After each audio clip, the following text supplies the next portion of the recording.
আজকে আমাদের আলোচ্য বিষয় হচ্ছে সেন্টেন্স।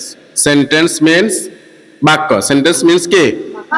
আমরা কথা বলার সময় কি ব্যবহার করি?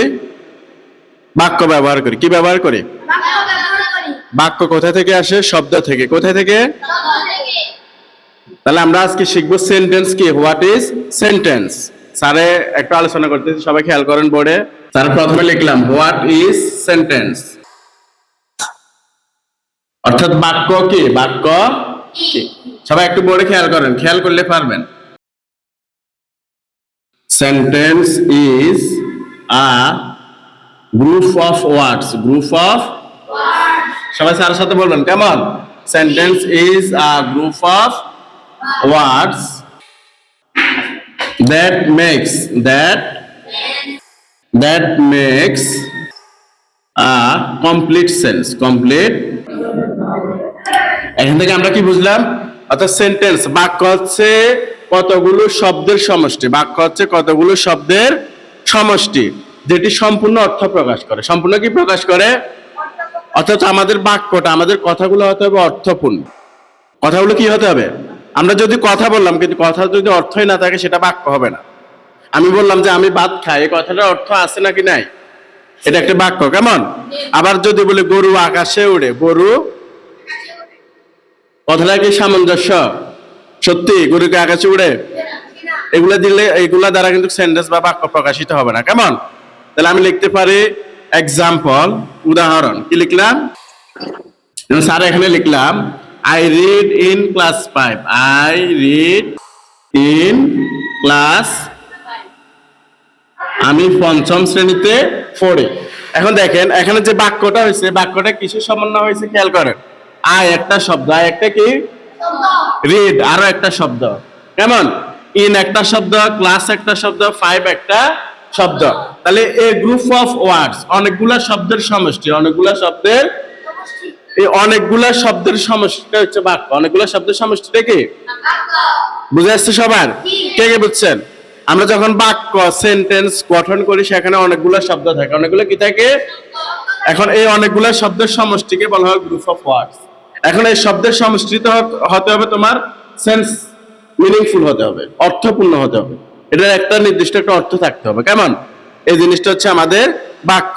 তাহলে বাক্য সেন্টেন্স, এটা বুঝতে কারো অসুবিধা আছে? আর আমরা লিখতে পারি, দেখেন, বাক্যের প্রকারভেদ। কি লিখতে পারি? বাক্যের প্রকারভেদ। বাক্যকে 5 ভাগে ভাগ করা হয়েছে। কত ভাগে? কথা বলেন, বাক্যকে কত ভাগে ভাগ করা হয়েছে? তাহলে আমি এখানে লিখতে পারি there are 5 kinds of sentence. There are 5 kinds of sentence. 5 প্রকারের বাক্য আছে। কত প্রকারের বাক্য? আমরা শুধু আজকে প্রকারভেদ গুলোর নাম লিখবো, কেমন? এরপরে আমরা ভিন্ন ভিন্ন ভাবে প্রতি ক্লাসে ইন্ডিভিজুয়াল এগুলো আলোচনা করবো, ঠিক আছে? তাহলে আমি প্রথমে লিখলাম 1 নাম্বার অ্যাসার্টিভ সেন্টেন্স। কি সেন্টেন্স? অ্যাসার্টিভ, এটা হচ্ছে বিবৃতিমূলক বাক্য। বিবৃতিমূলক।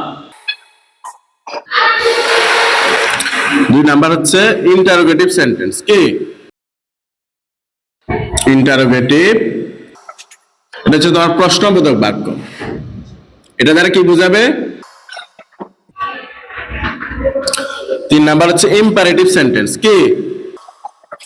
ইম্পারেটিভ সেন্টেন্স, এটা দ্বারা বোঝাবে তোমার আদেশ সূচক, আদেশ, উপদেশ, অনুরোধ সূচক, কেমন? অথবা আমরা একেবারে সহজে লিখতে পারি অনুজ্ঞাবাচক, যেটা দ্বারা আদেশ, অনুজ্ঞাবাচক। এখানে আদেশ, উপদেশ, অনুরোধ সবগুলো একসাথে বোঝাবে, কেমন? এই টাইপের সেন্টেন্স গুলোকে বলা হয় ইম্পারেটিভ সেন্টেন্স। আর একটা হচ্ছে অপটেটিভ সেন্টেন্স। 4 নাম্বার কি? অপটেটিভ সেন্টেন্স, এটা হচ্ছে আমাদের আশীর্বাদ সূচক। এটা দ্বারা তোমার কোন দোয়া, মঙ্গল কামনা এগুলা বোঝাবে। বুঝে আসছে? এরপরে একেবারে শেষটা হচ্ছে তোমার এক্সক্লামেটরি। এক্সক্লামেটরি, এটা হচ্ছে তোমার বিস্ময় সূচক। কি সূচক? এটা তোমার আনন্দ বোঝাবে, বেদনা বোঝাবে, দুঃখ বোঝাবে, কেন? এবং কি তোমার অনেক কিছু দেখে তুমি হতবাক, হতভম্ব হয়ে গেছে, এরকম কিছু বোঝালে এটা হবে এক্সক্লামেটরি সেন্টেন্স। তাহলে আজকে আমাদের আলোচ্য বিষয়টা ছিল সেন্টেন্স কি, সেন্টেন্স কত প্রকার ও কি কি। আমরা নেক্সট ক্লাসে সেন্টেন্সের প্রত্যেক প্রকার আমরা আলাদা আলাদা ভাবে আলোচনা করব। সে পর্যন্ত সবাই ভালো থাকবে, সুস্থ থাকবে এই কামনা। That's all today. আল্লাহ হাফেজ। Stay well, good by.